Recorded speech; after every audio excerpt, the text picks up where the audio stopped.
Jesus tinha um foco, e por isso que, por vez, ele vai ensinando os seus discípulos que ele vai morrer. Mateus capítulo 16, ele mesmo fala que é necessário que o Filho do Homem seja entregue, mas no terceiro dia ele vai ressuscitar. O Pedro não achou isso interessante. O Pedro disse: não, Senhor, você não pode morrer.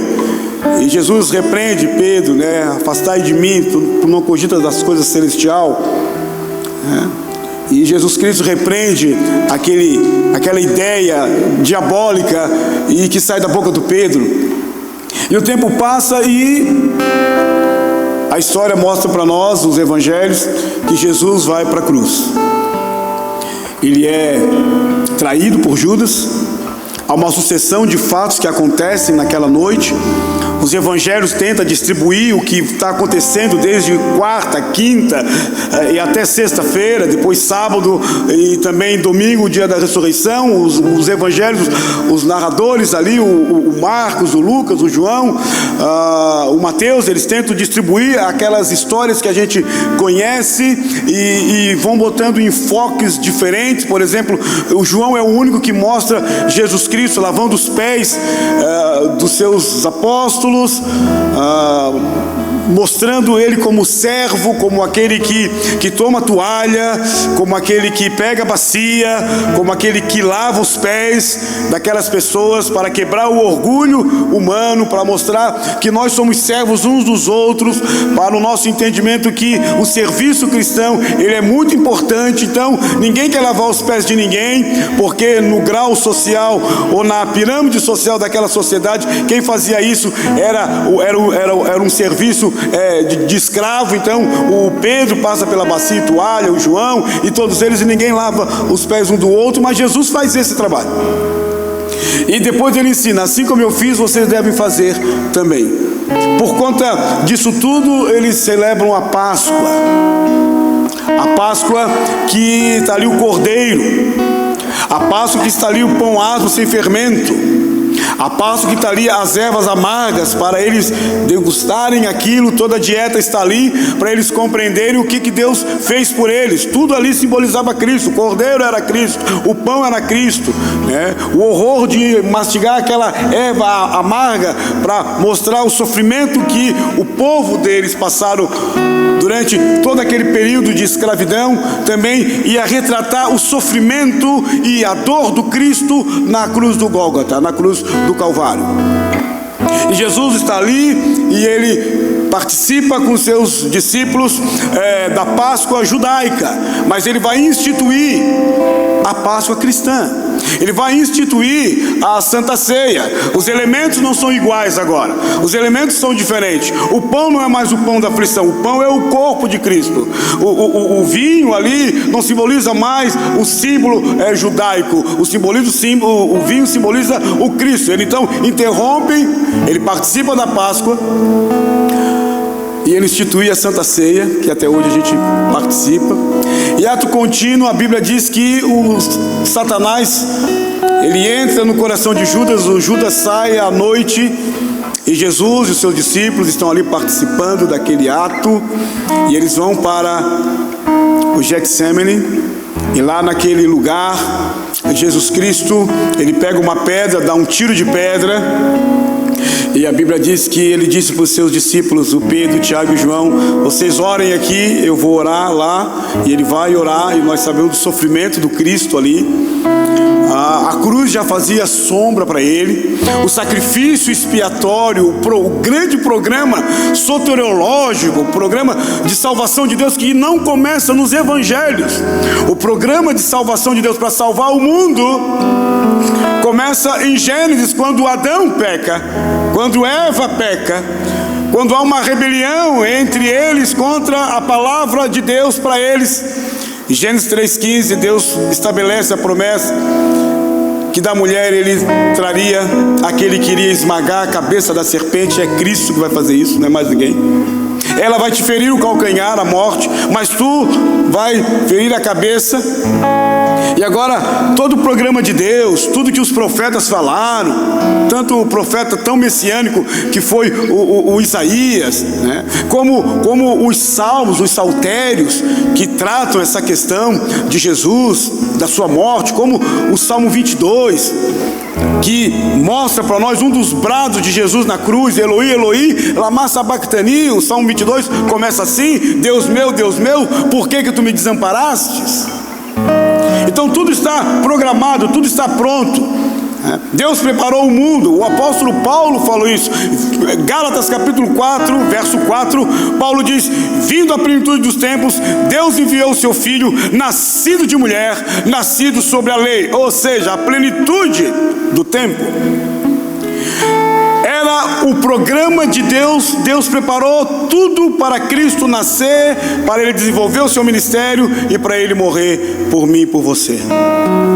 Então Jesus vai para o Gólgota, ele anda pela via dolorosa, ele está com aquele patibulum de 60, 80 quilos, é muito pesado, ele cai, o sirene ajuda ele, mas ele chega até o Gólgota, como a gente sabe, e lá é fora da cidade de Jerusalém, por conta que as pessoas que estão ali embaixo conseguem observar Jesus naquela cruz. Ele não está ali somente por conta da blasfêmia, porque isso não dava também direito para os judeus levarem ele para a cruz, porque é uma pena judicial. Então eles tinham que inventar alguma coisa para levar Cristo para a cruz. Então, no ponto de vista deles, Cristo, ele infringiu duas leis: a lei de blasfêmia, porque ele dizia que era Deus, e a lei de sedição, porque ele quis fazer um levante contra o Império Romano. Por isso que ele é levado até Pilatos.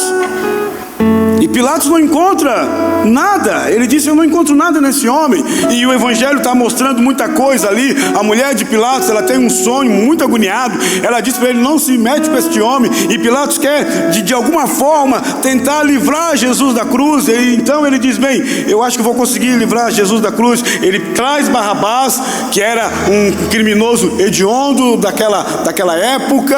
Ele coloca Barrabás e coloca Jesus. No entendimento de Pilatos, eles vão querer que Jesus seja liberto, porque era cultural naquela época o Pilatos fazer isso, ou o Império Romano fazer. Mas eles não escolhem Jesus, como a nossa geração hoje também prefere os Barrabás da vida. Eles escolheram Barrabás: solta Barrabás. E Pilatos lava a sua mão. Cristo, então, ele vai para a cruz, e lá naquela cruz horrível, Jesus sofreu a morte vicária, a expiação, ou seja, ele morreu no nosso lugar, no meu e no teu lugar. Aquilo que era para eu e você, ele tomou sobre si, como diz Isaías 53. Lá está o Cristo, lá está ele ridicularizado. Todo aquele que vai ao madeiro, ele era maldito, diz a Bíblia. E Cristo está lá naquele madeiro, Cristo está lá naquela cruz, Cristo está ao redor de homens criminosos, pessoas que prejudicavam a sociedade. Tanto é que um deles falou: se tu realmente é esse Messias, nos tire da cruz, nos tire daqui também, se tens poder.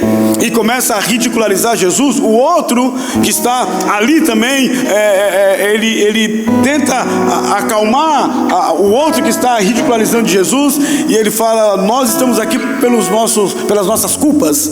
Esse não. E ele olha para Jesus, e é um negócio magnífico ali, porque Jesus está desfigurado. A gente tem uma visão romântica da cruz, a gente tem uma visão palatável da cruz, mas a cruz era um horror. A cruz, do ponto de vista médico, é terrível. A cruz da cãibra, a cruz é falta de ar, eles têm que quebrar os ossos para a pessoa morrer rápido. A cruz é terrível. Tanto é que nenhum romano, Plínio falou, nenhum romano, Cícero falou, os filósofos romanos falavam, nenhum romano pode ir à cruz. nenhum romano, nenhum cidadão romano pode ir à cruz. A cruz é só para aqueles que não é romano, por conta que a cruz era terrível. Além da pessoa levar a cruz, que seria a sua sentença, ela seria pendurada naquela cruz e ela estava nua. É claro que alguém colocou ali algo para tampar as partes do Senhor Jesus, mas era o ridículo da cruz. Era terrível. E Jesus está ali exposto ao ridículo. Todos estão ali ridicularizando Jesus. Os soldados estão ridicularizando Jesus. Eles estão jogando sorte na túnica não talhada de Jesus. Eles estão ali ridicularizando toda aquela cena, todo aquele ato terrível, tenebroso. Aquelas 6 horas daquela sexta-feira tão complicada. Jesus está ali. Os judeus estão ridicularizando ele. Então ele fala em aramaico: Eloi, Eloi, lama sabachthani. Eles dizem: ele está chamando Elias. Vamos ouvir o que ele está falando. Mas Jesus está ali cumprindo o Salmo 22. Ali naquela cruz, Jesus está sendo uma oferta, um sacrifício, uma oferta de holocaustos. Holocausto, a palavra holocausto quer dizer queimar por inteiro. Era o único sacrifício que o judeu fazia, que ele não tinha parte alguma. Porque quando você ia fazer um sacrifício, uma parte ficava para você, outra parte ficava para o sacerdote.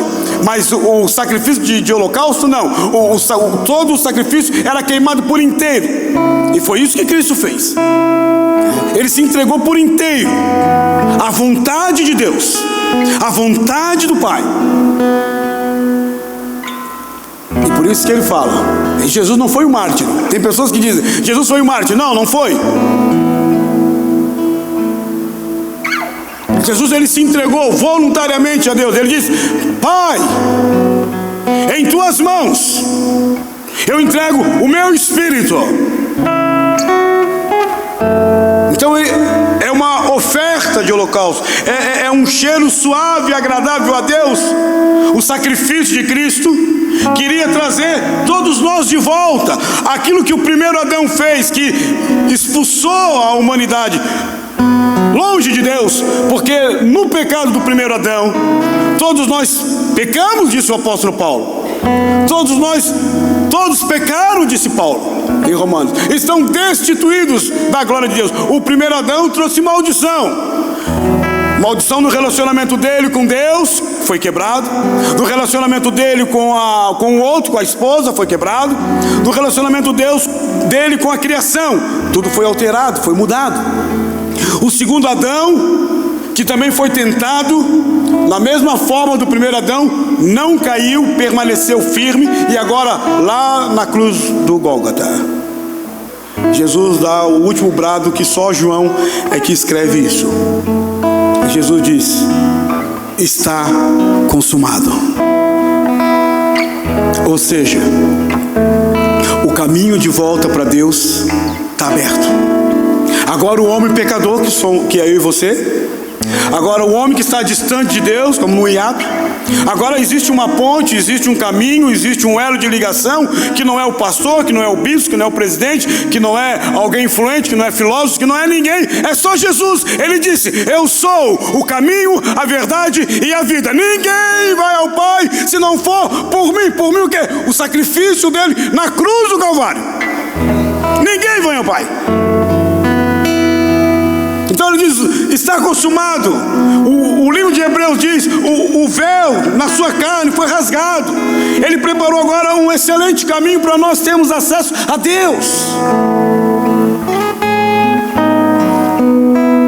Então era sexta-feira. Os judeus reclamaram e pediram que quebrasse os ossos daqueles 3 que estavam ali, porque eles iam preparar a Páscoa judaica. Então eles foram quebrar os ossos de um, quebraram os ossos do outro. E quando foram quebrar os ossos de Jesus, Jesus já estava morto. E João, se você ler bem direitinho, você vai perceber que João diz: os ossos dele não foi quebrado, para se cumprir a profecia do Salmo 16. Nenhum osso será quebrado. Então José de Arimateia, um homem rico da época, ele reclama o corpo de Jesus a Pilatos. Então ele pega o corpo de Jesus. Nicodemos, lá de João 3, que Jesus Cristo falou para ele necessário nascer de novo. Aqui tudo indica, parece que Nicodemos se converteu, Nicodemos e José de Arimateia. Então leva o corpo e eles depositam o corpo de Jesus Cristo naquela tumba de José de Arimateia. Nenhum corpo tinha se deitado ali, era uma tumba virgem, para se cumprir também o que foi falado na Bíblia. Então a pedra rola, é isolado então o Cristo que está morto das pessoas que estão vivas. E a Bíblia diz, sexta-feira, sábado, os discípulos estão todos apavorados. Os discípulos de Emaús voltam para Emaús, estão abatidos, estão quebrados. Toda aquela promessa messiânica, escatológica, de reino de Deus e tudo mais, tudo aquilo parece que caiu por terra, porque afinal o Cristo que ressuscitou mortos não conseguiu se auto-ressuscitar. O Cristo que fez tantas coisas, mandou acalmar o mar, o vento e tudo mais, agora não conseguiu sair dessa cruz romana. O Cristo que multiplicou pães, que exorcizou demônios, que fez tanta coisa, os demônios obedeciam a sua voz. Eles estavam então quebrados por conta disso. Sexta, sábado, domingo. E várias vezes Jesus falou para eles, os judeus pediram um sinal, dá um sinal se tu realmente é o Messias. Ele falou, nenhum sinal eu vou dar, a não ser o sinal de Jonas, que 3 dias e 3 noites ficou no ventre do peixe. Jesus estava falando da sua ressurreição. Jesus falou do templo, esse templo eu destruo, em 3 dias eu estou erguendo. Eles falaram, como? Se o Herodes demorou 40 anos para construir esse templo. Ele estava falando dele. Então sexta, sábado e domingo. Mas Jesus, tu não ressuscitou a menina, a filha de Jairo? Tu não entrou lá no quarto e disse, Talita cumi, menina levanta-te, e a morte teve que deixar? Tu não ressuscitou Lázaro? Tira a pedra, Lázaro, sai para fora. E o Lázaro saiu para fora. E Jesus falou, desatai-o, deixai-o andar. No entendimento parece que Lázaro veio flutuando, porque como é que ele andou? Tu também ressuscitou aquele jovem, o filho lá da viúva de Naim. Tu tocou no esquife, o texto fala, e o jovem se levantou, sentou e começou a conversar com Jesus. Então Jesus ressuscitou, mas sexta, sábado, domingo, Jesus está ali, e no domingo ele ressuscitou para a glória de Deus Pai. Buda não ressuscitou, Maomé não ressuscitou, Allan Kardec não ressuscitou, Friedrich Nietzsche não ressuscitou, nenhum filósofo humano ressuscitou, nenhum papa ressuscitou, nenhum pastor ressuscitou, ninguém ressuscitou, mas Jesus Cristo ressuscitou. Aleluia. Mas a ressurreição dele era diferente da ressurreição de Jairo, era diferente da ressurreição do jovem, o filho da viúva de Naim, era diferente da ressurreição, por exemplo, da menina da Talita. Por quê? Porque todos eles foram ressuscitados por Cristo, mas voltaram a morrer. Mas Jesus Cristo não. Ele falou em Apocalipse, eis que estive morto, mas estou vivo pelos séculos dos séculos. Amém. Então, irmãos, a ressurreição de Jesus e a sua morte deve levar eu e você a termos uma reflexão muito profunda desses dias. A nossa vida deve ser analisada diante da cruz do Senhor. Os nossos atos, a vida nossa como pai e mãe, como filhos, como crentes, como cidadão, ela deve ser refletida naquilo que Cristo fez por nós. Por isso que a doutrina da ressurreição, ela é a pedra central do cristianismo. A Bíblia diz que Cristo morreu pelos nossos pecados, segundo as Escrituras, e que foi sepultado e ressuscitou ao terceiro dia. O apóstolo Paulo escreve um capítulo inteiro, capítulo 15 de 1 Coríntios, para tratar essa questão da ressurreição, para levar eu e você a ter uma compreensão que nós devemos. Não vou usar a palavra valorizar, porque é uma palavra muito pequena para falar do sacrifício, mas para a gente refletir sobre o que Cristo fez por nós. Então a ressurreição, ela é a pedra central. Se Cristo não ressuscitasse, tudo desabava. Se Cristo, o apóstolo Paulo fala isso, a morte, onde está a tua vitória? Porque Cristo, Ele ressuscitou. Se Ele ressuscitou, eu e você, nós temos esperança. Porque Ele ressuscitou, nós somos perdoados dos nossos pecados. Ele, o Cristo que ressuscitou, que ficou sexta, sábado naquela tumba, Ele perdoa os nossos pecados, porque Ele está sentado à direita de Deus Pai Todo-Poderoso. Porque Ele ressuscitou, nós somos os mais felizes de toda a terra. Mesmo sem ter uma casa, mesmo sem ter dinheiro, mesmo vivendo uma vida simples, o apóstolo Paulo, escrevendo em 1 Coríntios 15, ele é muito claro, ele diz: se Cristo não ressuscitou, nós somos os mais infelizes. Tudo é vão, tudo é inútil, nada vale. Mas como Ele ressuscitou, então nós temos esperança, disse o apóstolo Paulo. Porque Cristo ressuscitou, amados irmãos, Ele pode nos levar para o céu, eu e você. Ele mesmo disse, você vai se lembrar, em João capítulo 11, quando ele entra no vilarejo de Betânia, quando aquela mulher cai nos pés dele e diz: se tu estivesse aqui, o meu irmão não teria morrido. Então Jesus disse: se tu creres, tu verás a glória de Deus. Ele chega no túmulo de Lázaro, como eu já falei, mas ele fala uma coisa que eu acho muito interessante, eu sempre falo isso. Ele disse: eu sou, ego eimi. É a mesma palavra que Deus falou para Moisés. Quando Moisés foi chamado por Deus, Moisés disse: mas eles vão perguntar quem é que me enviou, o que que eu digo? Deus falou: diz que o eu sou te enviou. E Cristo usa essa palavra para ele 7 vezes no Evangelho de João. Eu sou a ressurreição e a vida.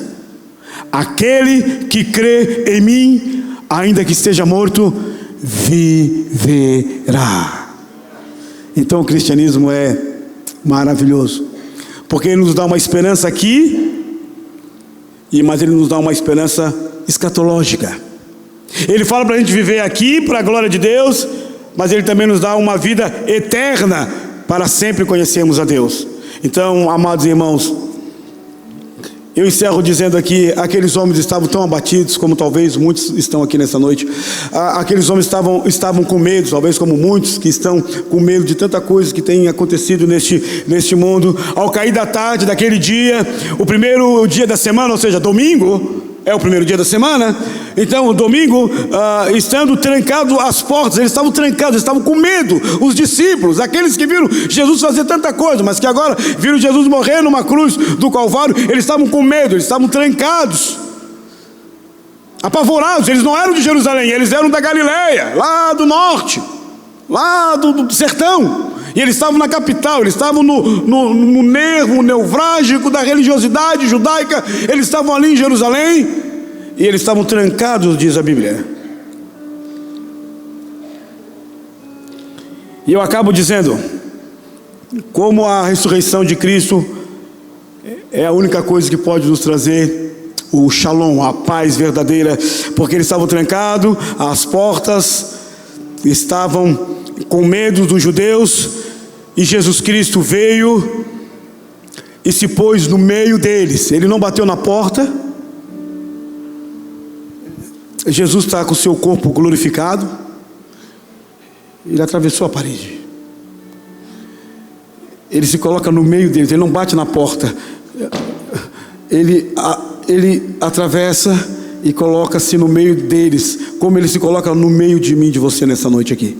Não importa os nossos dramas, as nossas lutas, as nossas dificuldades, os nossos problemas, a nossa solidão, os nossos lutos, Ele coloca-se no meio e fala para eles o que fala para nós: a paz seja convosco. A paz seja convosco. Essa é a palavra de Jesus para mim e para você. Jesus vai falar depois, mais tarde, para Tomé, porque Tomé não estava aqui, e eles falaram: Tomé, Jesus ressuscitou. Tomé, eu não acredito, só se eu colocar as mãos nos sofrimentos, na ilharga, aqui do lado, nas estigmatas de Jesus. E Jesus depois encontra com Tomé e disse: Tomé, coloca as suas mãos aqui. E ele coloca aqui, ele coloca. Jesus diz assim: mais bem-aventurado é aquele que não viu e creu, que é eu e você. Nós cremos no Senhor, nós cremos no que Ele fez na cruz do Calvário. Não é somente um teatro, não é somente um conto de 2000 anos atrás, é algo real, é algo que é hoje. Jesus vive hoje, Ele está no nosso meio hoje. Ele mesmo disse: onde tiver 2 ou 3 reunidos em meu nome, eu estarei no meio de vocês. Ele se apresenta no meio da tua situação, da tua casa, da tua vida, do teu coração, da igreja, e Ele diz: a paz seja convosco. E por fim Ele olha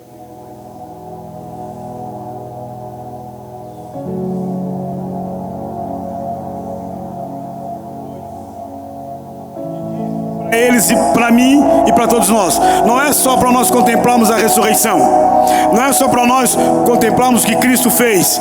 Isso é para nós crermos, mas nós temos que fazer a nossa parte. Qual é a parte? Ele disse aqui para os seus discípulos: assim como o Pai me enviou, eu também envio vocês.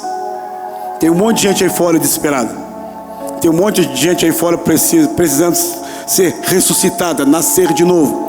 Tem um monte de gente aí fora ou dentro da tua casa que precisa ouvir uma mensagem de esperança, que Cristo é a nossa esperança. Então Ele sopra sobre eles, Ele envia eles, e aqueles discípulos vão para o mundo na esperança desse Cristo que está com ele, como diz Mateus 28.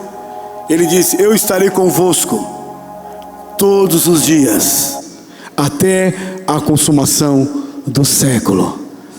Então Ele está comigo, Ele está com você, porque nós cremos no seu sacrifício expiatório, e nós cremos na sua ressurreição, e nós cremos que Ele destruiu as obras de Satanás, e nós cremos que Ele subiu para os céus, e nós cremos que Ele está assentado à direita de Deus Pai, e nós cremos que um dia esse Jesus vai vir julgar os vivos e os mortos. Aleluia, louvado seja o Senhor. Quero que vocês coloquem em pé em nome de Jesus.